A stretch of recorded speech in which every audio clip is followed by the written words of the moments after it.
and both are very determined. Saturn is a planet that is very structured and very dominant and very determined, and it fits both with Aquarius and Capricorn.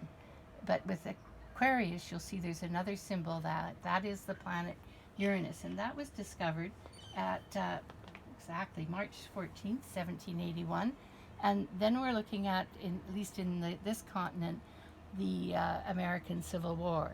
And you saw people wanting to break down the structures that were holding them in place, where they wanted to have freedom. And Uranus really says, I'm an individual. I don't want to be told what to do. And you'll see that's in Aquarians, that battle between, I want structure, I want it to be this way, but I have to be free to be me, and whatever that means. And they'll push really hard in both directions, both to set the structure and then also to insist in their own individuality being recognized. And so you'll see that in movements very much too.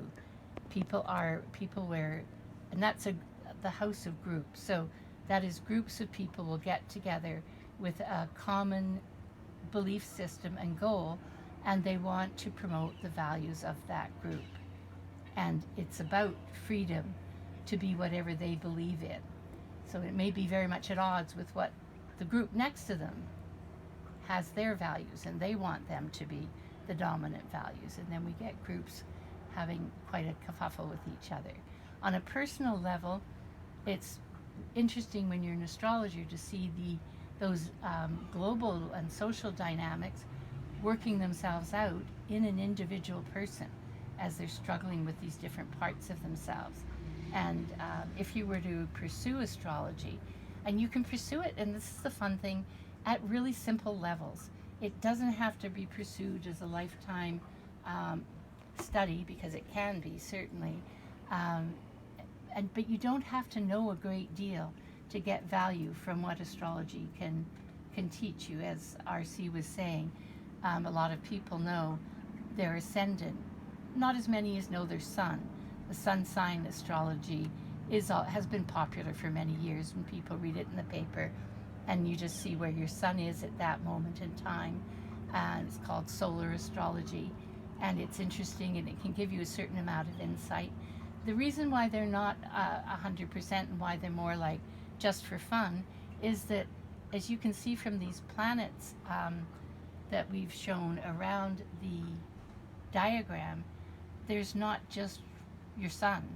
So you can learn about your sun, but what about all these other guys? It's like being on a team and only focusing on the quarterback. Well, who doesn't? But still, you need to be aware of all the team players on the team that is you, because you're made up of lots of different parts.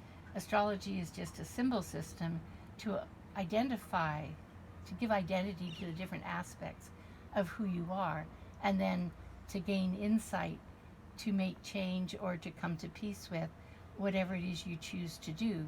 But the bottom line is to have understanding, and hopefully to have improved quality of life.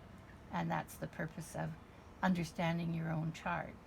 So it can be very valuable to know something about someone, and you can get an astrologer to give you the information if you give them the right birth information.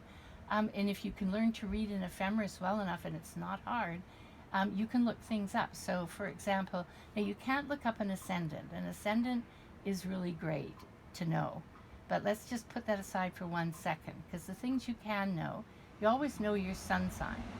So a lot of people have a basic understanding of that. Oh, my sun is in Leo, and I'm very, charismatic. And a good example,